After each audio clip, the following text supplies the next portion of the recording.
राग आला की त्याला आपला असेल तर गोड बोलून समजावून सांगायचं, विरोधक असेल तर दुर्लक्ष करायचं.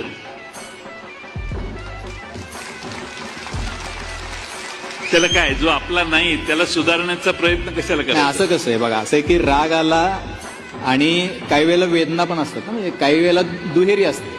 संतापजनक दुःख हा त्याला शब्द आहे, मी थोडी भर घालतो. गेल्या काही काळामध्ये तुमच्यावरती खूप गंभीर पद्धतीची अत्यंत हीन शब्दात टीका पण झाली. तुमच्या 30-40 वर्षाच्या राजकारणामध्ये अशी टीका आम्ही तर कधी बघितली नव्हती. मी स्वतः 20 वर्ष काम करतोय. तर तुमच्या आईवडिलांबद्दल, तुमच्या कुटुंबाबद्दल इतक्या हीन दर्जाची टीका तुमच्या जिल्ह्यातल्या भाजपचे आमदार गोपीचंद पडळकरांनी केली. तुम्ही काहीच रिॲक्ट झाले नाही. तुमची काय भावना? काय कि क्या बड़ा तो